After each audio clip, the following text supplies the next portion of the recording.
हिमाचल सिंह और आपका स्वागत है हमारे चैनल पर। चाइना के लिए दो बड़े झटके। एक तरफ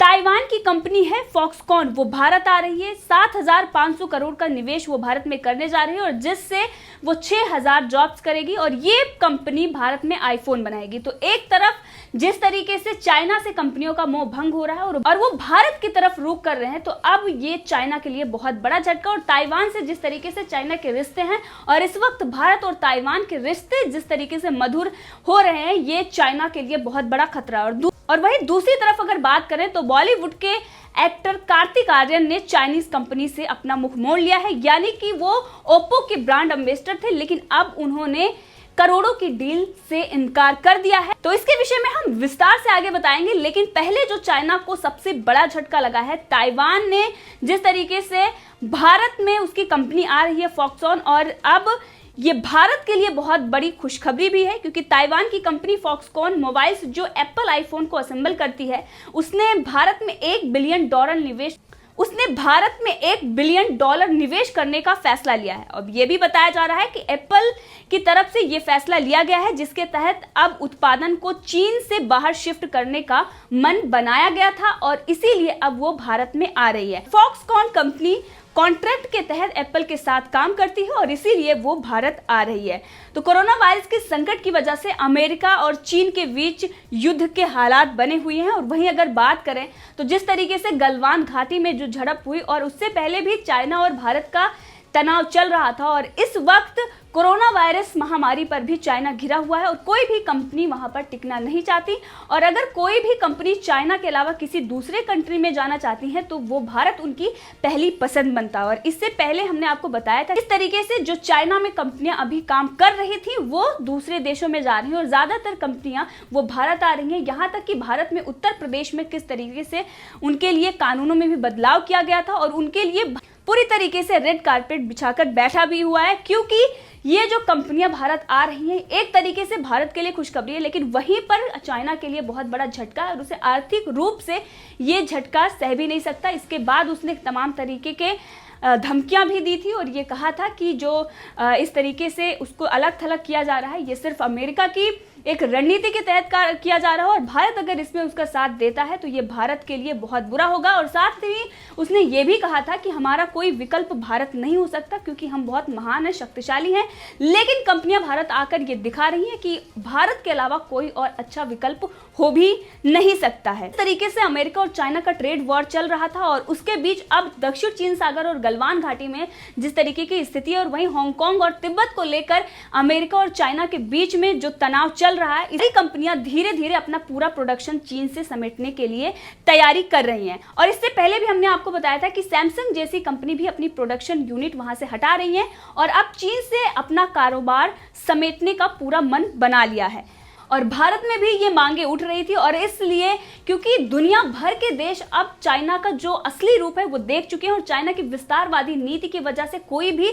चाइना का प्रोडक्ट खरीदना नहीं चाहता और इसीलिए एप्पल से बार बार अनुरोध किया जा रहा था और इसीलिए अब एप्पल चाइना को छोड़कर अब वो भारत आ रहा है। श्री पेरम्बूर प्लांट में निवेश की योजना बनाई है और इस प्लांट में पहले ही आईफोन का XR मॉडल तैयार किया जा रहा है। तो अगले 3 वर्षों तक इस प्लांट में फॉक्सकॉन निवेश करेगी और एप्पल के आईफोन के मॉडल्स को चीन में फॉक्सकॉन की तरफ से तैयार किया जाता है। अब इन्हें इस प्लांट में तैयार किया जाएगा। फॉक्सकॉन का हेडक्वार्टर ताइपे में है और इस नई योजना के बाद श्री पेरम्बूर प्लांट में करीब 6,000 नई नौकरियों के अवसर भी पैदा होंगे। तो फॉक्सकॉन का ये प्लांट आंध्र प्रदेश में भी है और आंध्र प्रदेश में चीन की कंपनी शाओमी कॉर्प और दूसरी कंपनियों के लिए स्मार्टफोन तैयार होते हैं। फॉक्सकॉन के चेयरमैन लियो एंगवे ने पिछले माह ये भी कहा था कि कंपनी भारत में निवेश में तेजी लाएगी और भारत में आईफोन के करीब 1% स्मार्टफोन बिकते हैं और इसके बाद भी ये कंपनी का दूसरा बड़ा बाजार है। तो भारत में ऊंची कीमतों के चलते आईफोन का एक स्टेटस सिंबल के तौर पर भी देखा जाता है और इससे भारत में आईफोन का निर्माण होने से कई तरह के इंपोर्ट टैक्सेस से छुटकारा मिलेगा और इसकी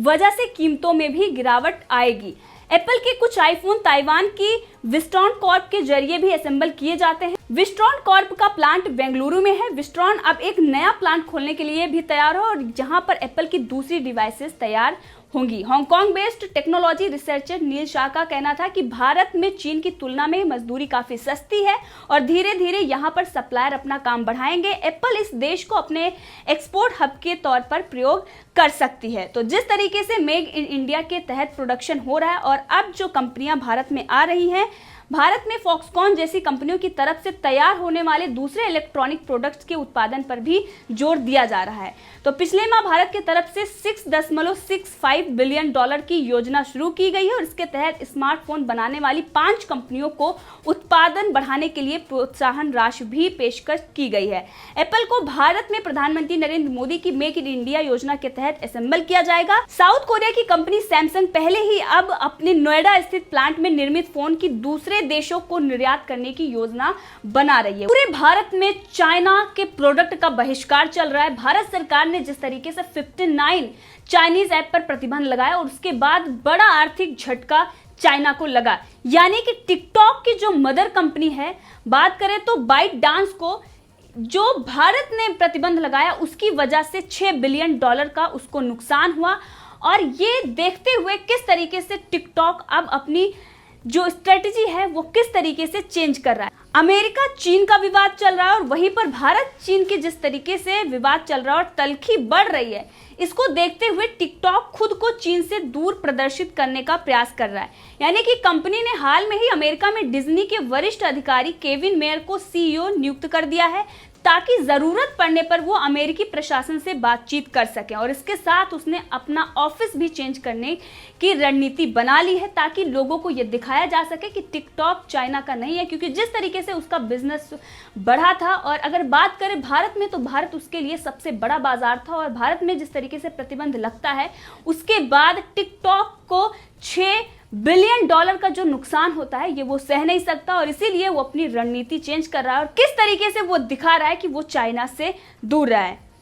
तो इसके साथ ही टिकटॉक ने चीन के नए राष्ट्रीय सुरक्षा कानून के कारण हांगकांग में अपने ऑपरेशन रोकने का भी ऐलान कर दिया है। हालांकि ये बात अलग है कि अमेरिका अभी भी टिकटॉक सहित जितने भी चाइनीज ऐप हैं उनको सुरक्षा के लिए खतरा मान रहा है। हाल में ही जिस तरीके से माइक पोम्पियो ने बयान दिया और चीनी ऐप पर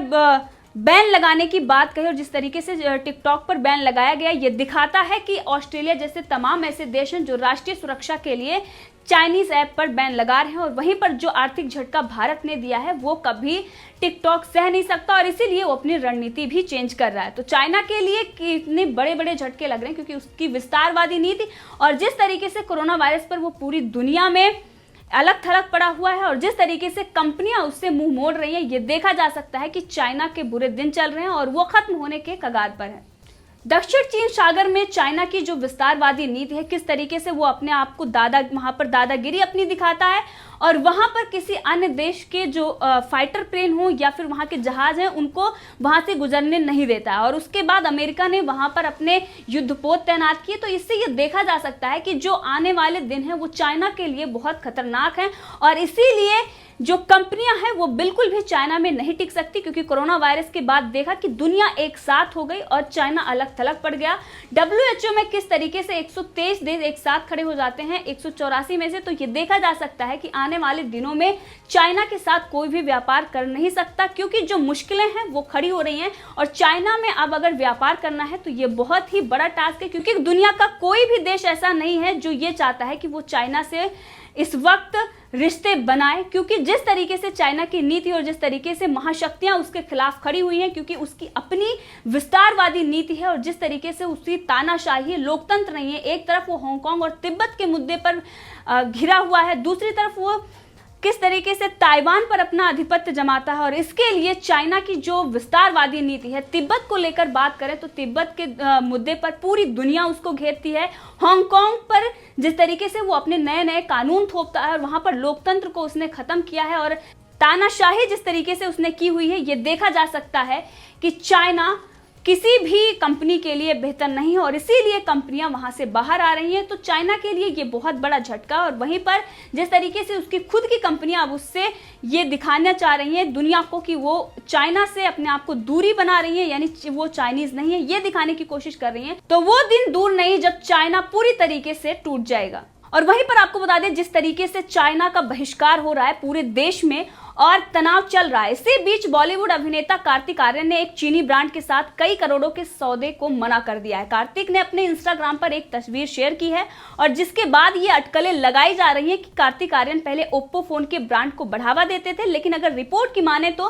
कार्तिक आर्यन पहले अभिनेता होंगे जो चीनी ब्रांड के साथ अपने बड़े अनुबंध को छोड़ेंगे। तो ये जिस तरीके से चीन का बहिष्कार कार्तिक आर्यन ने किया है, तो अब ये उन लोगों के लिए भी उनके मुंह पर करारा तमाचा है जो इस वक्त भी चाइनीज प्रोडक्ट को प्रमोट कर रहे हैं। तमाम वो क्रिकेटर और तमाम वो बॉलीवुड के एक्टर जो चीन के ब्रांड एम्बेसडर बने हुए हैं और अभी भी चाइना से वो ऐड के लिए पैसे ले रहे हैं। और कार्तिक आर्यन ने जो ये काम किया है, ये पूरे भारत के लिए भी गर्व की बात है, क्योंकि जिस तरीके से चाइना का बहिष्कार किया जा रहा है और इसके पहले भी कैट ने भी अनुरोध किया था सभी एक्टर और क्रिकेटरों से, कोई भी सेलिब्रिटी अब चाइना के प्रोडक्ट को प्रमोट नहीं करेगा, लेकिन कार्तिक आर्यन ने ये काम करके ये दिखा दिया है कि वो सच्चे हिंदुस्तानी हैं। तो इस मुद्दे पर आप भी अपनी राय रख सकते हैं, कमेंट करके जरूर बताएं। अगर आपने अभी तक चैनल को सब्सक्राइब नहीं किया है तो कर ले, ताकि हर अपडेट आपको मिलती रहे।